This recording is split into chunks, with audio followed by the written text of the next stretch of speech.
Defining chromosome regions. If we take the example of a typical chromosome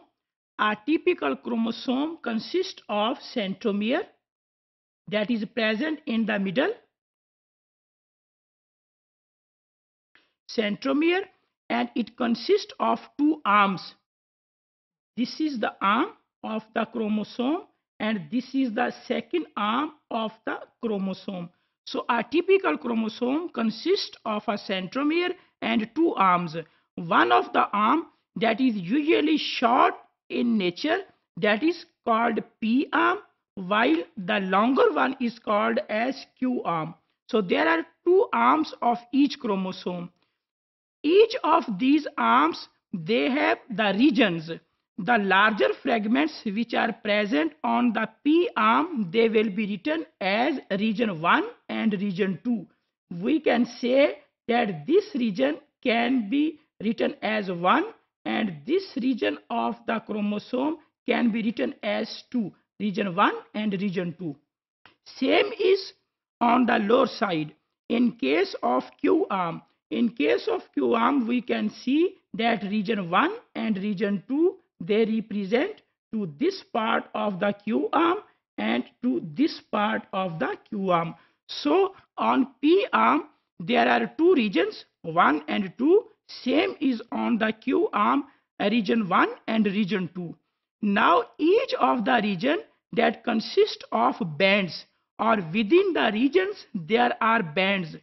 Within a region 1, there is only one band. There is region 2. Within the region 2, there are two bands, band 1 and band 2. So region 1 consists of a single band, while region 2 consists of two bands. Same is here in case of Q arm. We can see that region 1 consists of two bands, band 1 and band 2, while the region 2 consists of band 3 and band 4 are within the region 2. Within the bands, there are sub-bands. If we see here, within band 1, we can see the sub-band is 1, 2, 3, 4 and 5. So these are called as sub-bands. We can conclude that sub-bands are present within the bands and bands are present within the region. Region are the larger fragments we can see with the help of the microscopes during performing the karyotyping. If a gene is located, for an example, on chromosome 17q, A11.2, then how we will identify that which one is the band or which one is the region where that gene is located? Look at the example. Let's say this is chromosome 17 and gene is located on 17q11.2. So we will say 17 is for the chromosome, Q is for the arm, that is Q arm, and 1.2, 1 is for the region and this one is for the band and this 2 is for the sub band. So in this way we can identify that where a gene is located. We can see that bands are present within the bands. Just to understand that how bands are present within the bands, if this is a band, here we cannot see further fragments which are present in this band. But when we will magnify the microscope, then we will see that there are further bands within this band. So this band consists of three sub-bands, 1, 1, 1, 2 and 1, 3.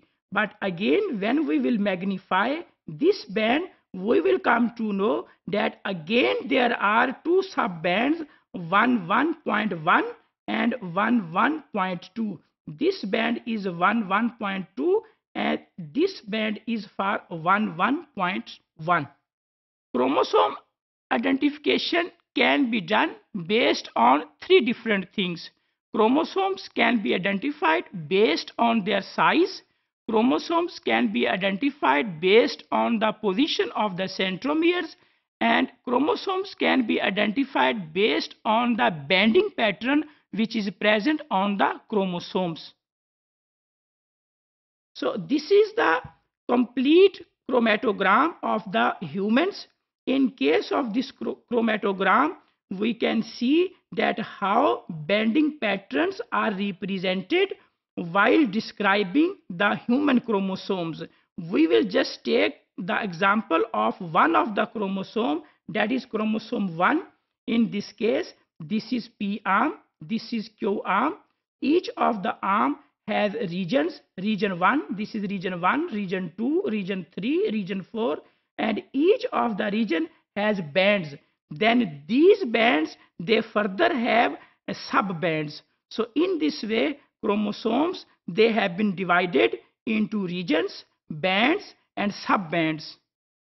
Chromosomes have different regions, and these regions, they are labeled in the form of regions, bands, sub-bands, and with the help of these nomenclature, we can check or we can identify where our gene is located, or we can also write the position of a gene with respect to the bending pattern.